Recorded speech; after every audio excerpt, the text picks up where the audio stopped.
Hello everyone, Namaste and welcome to the Best Preparation, a big platform for learning English language. Please don't forget to subscribe this channel, share this video to your friends, like and comment. Now let's move on to today's lesson. In this lesson, you have to do something with me. That is, you have to guess the meaning of words highlighted here. Okay? यो advanced level students भनेर मैले भनेको छु. Advanced level students को लागि हुँदा हुँदै पनि basic level को students हरुले पनि केही कुरा त जान्नुहुन्छ. अनि अर्को कुरा के छ भने आइल्स रिडिङ को लागि र लिसनिङ को लागि विशेष गरी महत्त्वपूर्ण हुन्छ यो. किन भन्दा त्यहाँ शब्दहरुको मिनिङ जान्नु पर्ने हुन्छ र सबै शब्दको मिनिङ त जानिदैन. त्यसबेला कसरी गेस गर्न सकिन्छ? तपाई लिसनिङ गर्दै हुनुहुन्छ भने कुनै डिफिकल्ट शब्द सुन्नुभयो भने त्यसपछि के भन्छ त्यो सुन्नुहोस्. ओके, रिडिङमा पनि त्यही रुललाई फलो गर्नुहोस्. अब फर्स्टमा हामी हेरौं है. I was oblivious that Ram was ill and in the hospital. Oblivious भन्यो. अब यो oblivious भनेको के हो? तपाईले सुनाउनु भो. एउटा विदेशी प्रोजेक्टमा काम गर्ने साथी छ है, उसलाई भन्नुभयो. राम पनि उसले पनि रामलाई चिनेको छ. Ram isn't well nowadays. He is in hospital. भन्नुभयो तपाईले. उनले भन्यो, "Oh, I was oblivious that Ram was ill and in the hospital." मात्रै भन्यो भने त मलाई थाहा थियो भन्या हो कि मलाई थाहा थिएन भन्या हो कि कुरा बुझिदैन. oblivious भन्यो. के शब्द प्रयोग गरे त थाहा हुँदैन. तर यहाँ हेर्नु त उसले के भन्दैछ. Thanks for letting me know. मलाई थाहा दिएकोमा धन्यवाद. I'll go and see him tomorrow. म भोलि गएर उसलाई भेट्ने छु. भनेपछि त thanks for letting me know. मलाई सुनाकोमा बताएको अथवा चाहिँ थाहा दिएकोमा धन्यवाद भनेपछि त यो oblivious भनेको त थाहा नपाएको, जानकार थिइन, मलाई यो कुरा थाहा थिएन, थाहा नभएको, जानकार नभएको, अनअवेयर भएको अवस्थालाई नै oblivious भनेर भनिदो रहेछ. यसको मिनिङ त गेस गरियो नि त हो. यसबाट तपाईलाई हल्का आइल्स रिडिङ प्रिपेयर गरिरहनु भएकोलाई त धेरै कुरा थाहा भइसक्यो होला. अरु साथीहरुलाई पनि हल्का यो पनि हो है, रिडिङमा अथवा लिसनिङमा यस्तै कुराहरु हुन्छन् है भन्ने. अब तपाईलाई I was oblivious that Ram was ill and in the hospital भन्नु भने त्यतिबेलै तपाईले I am sorry यता उता यो oblivious नबुझेर बोलिहाल्नु हुँदैन क्या. सुन्नुपर्छ. भन्ने अनि के भन्छ सुन्ने. Thanks for letting me know. मलाई जानकारी दिएकोमा धन्यवाद, थाहा दिएकोमा धन्यवाद. I'll go and see him tomorrow. भोलि गएर भेट्छु भनेपछि oblivious पो रहेछ उता. उलाई त थाहा नै नभएको अवस्था पो रहेछ. oblivious को मिनिङ त्यो रहेछ. त्यहाँबाट सिक्यो. अर्को हेर्नुस् त. Heart disease occurs more often in people who lead sedentary lives. मात्रै भन्यो कसैले. heart disease occurs more often in people who lead sedentary life. Sedentary lives चाहिँ लीड गर्ने मान्छेलाई चाहिँ हार्ट अट्याक हुन्छ भन्छ। यो सेडेन्ट्री भनेको के हो? फेरि सुन्नुहोस् उले के भन्छ।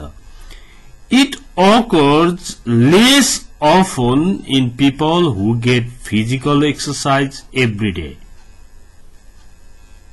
अब यो रिडिङ गर्दै हुनुहुन्छ भने यहाँदेखि यहाँसम्म पढिसक्दा तपाईलाई सेडेन्ट्री को एक्ज्याक्ट मिनिङ थाहा नभए पनि कुरा थाहा भयो। किनभने इट अकर्स भनेको इट भनेको ए हार्ट डिजीज को कुरा नै हो। It occurs less often in people who get physical exercise every day. जो दैनिक रूपमा शारीरिक कसरत गर्छ तिनीहरूलाई लाग्दैन र धेरै जसो चाहिँ सेडेन्ट्री लाइफ बिताइरहेका मान्छेलाई लाग्छ। भनेपछि यो सेडेन्ट्री भनेपछि त इनएक्टिभ निष्क्रिय खालको केही एक्टिभिटीज नगर्ने खालको लाई पो सेडेन्ट्री भन्दो रहेछ त। यसको मिनिङ त पत्ता लाग्यो नि। कसरी पत्ता लाग्यो भन्दा यता पढेपछि पत्ता लाग्यो बल्ल। यहाँदेखि पढ्दै लाँदाखेरि इट अकर्स लेस अफन भनेको कम मात्रै लाग्छ यो रोग इन पीपल ती मान्छेहरूमा who get physical exercise every day जो दैनिक कसरतहरू गर्छन्। भनेपछि त्यो कसरत नगर्ने इनएक्टिभ निष्क्रिय भएर बस्ने मान्छेलाई नै पीपल हु लीड सेडेन्ट्री लाइफ भनेको रहेछ। सेडेन्ट्रीको मिनिङ पत्ता लाग्यो नि। यो चाहिँ लिसनिङमा पनि र रिडिङमा पनि एकदमै युजफुल हुन्छ। यो गेसिङ द मिनिङ भनेको छ। अझै हेर्दै जाउँ है। अर्थ त बुझ्नुभयो नि। अब्लिभियस भनेको बेखबर जानकारी नभएको थाहा नभएको अवस्था। सेडेन्ट्री भनेको निष्क्रिय सेडेन्ट्री। अब आयो थर्ड। अब यो यसको मिनिङ पत्ता लगाउनु छ। यसको है यसको मिनिङ पत्ता लगाउनको लागि के गर्नु पर्ला त? In many poorer countries the endowment for important programs in public health comes from wealthier nations or through the World Bank. endowment मात्रै भन्दा त थाहा थिएन। तर यो पुरै पढ्दाखेरि त पैसाको गन्ध आयो। इन मेनी poorer countries धेरै गरिब देशहरूमा चाहिँ the endowment for important programs in public health जनस्वास्थ्यको विभिन्न कार्यक्रम महत्वपूर्ण कार्यक्रममा गरिब देशहरूमा इन्डोमेन्ट चाहिँ कहाँबाट आउँदो रहेछ? Comes from wealthier nations or through the World Bank. धनी राष्ट्रहरूबाट र विश्व ब्याङ्कबाट आउँछ अरे इन्डोमेन्ट गरिब राष्ट्रहरूमा। के को लागि? Important programmes in public health जनस्वास्थ्यका महत्वपूर्ण कार्यक्रममा गरिब देशहरूमा इन्डोमेन्ट चाहिँ धनी देशहरूबाट र वर्ल्ड ब्याङ्कबाट आउँछ। भनेपछि फन्डिङ रहेछ। यो फन्डिङ पैसा रकम भनेर गेस त गरियो पैसाको कुरा हो भन्ने त थाहा भयो नि। त्यति भए पुग्छ। एक्ज्याक्ट मिनिङ खोजिरहनै पर्दैन। फेरि हेर्नुहोस् है।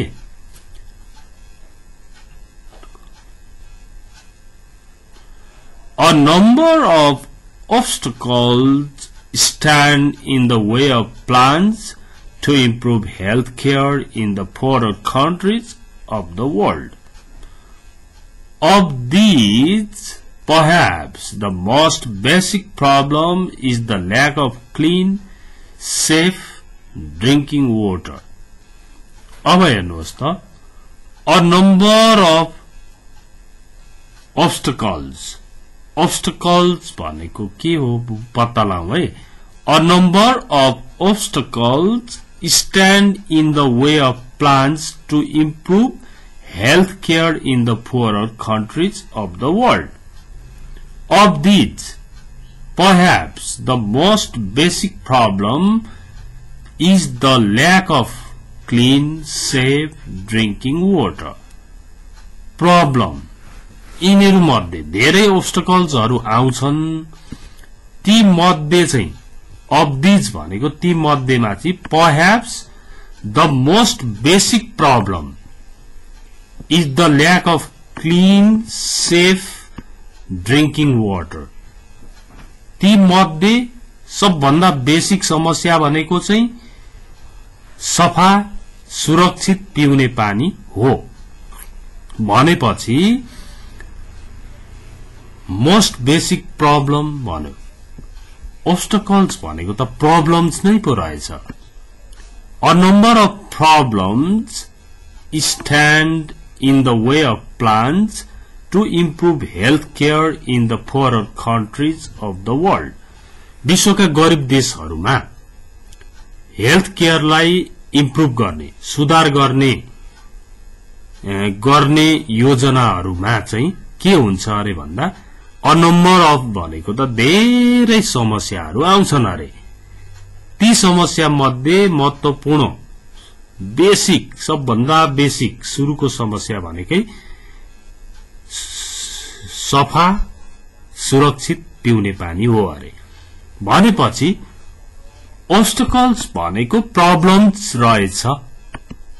प्रब्लम्स, यसको नेपाली मिनिङ बाधाहरू आइरहन्छन्, त्यसलाई नै obstacles भनेर भनिन्छ.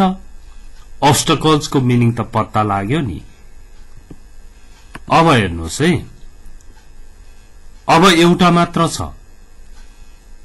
यो तरिका बताउन खोजिरहेको छु मैले. अहिले चाहिँ मेल फंक्सनिङ भन्ने शब्दको मिनिङ पत्ता लगाउनु पर्ने छ.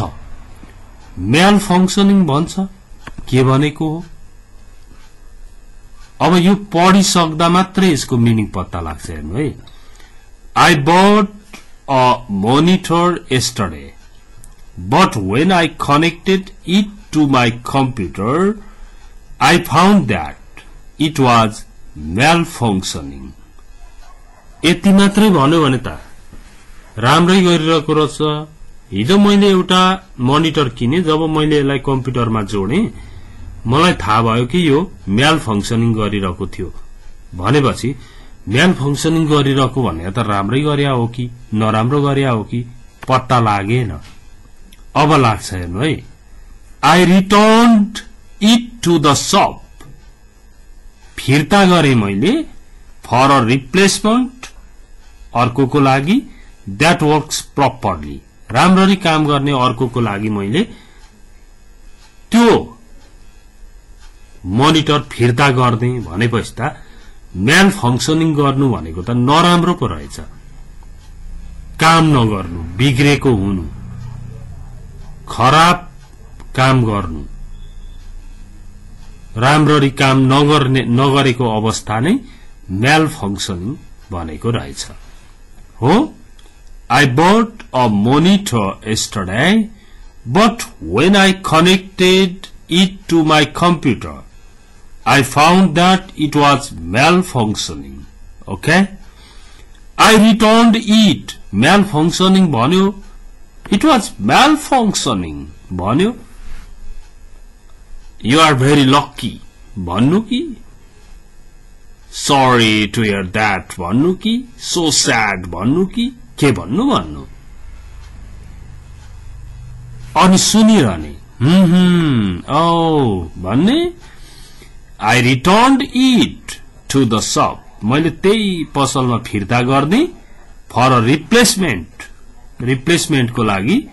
that works properly, राम्रो काम गर्ने दे रिप्लेस गर्दै भनेर त्यही पसलमा फिर्ता गर्ने भनेपछि oh sorry and what about new one अनि नयाँ चाहिँ कस्तो भयो त yes it worked properly perfectly यसले perfectly काम गर्यो नयाँले भन्छ okay भन्ने यसरी रिडिङ र कसैले बोलेको बुझ्न पनि कुनै डिफिकल्ट शब्द आयो भने त्यसपछि के भन्छ पनि सुन्नुपर्ने रहेछ भन्ने कुरा यस भिडियोबाट ज्ञान हुन्छ okay thanks for watching this video please share this video to your friends कतिले आज प्रिपेयर गरिराख्नु भएको होला उहाँहरुलाई काम लाग्छ अथवा बेसिक लेभलकोले पनि हेर्नुभयो भने धेरै कुराहरु थाहा हुन्छ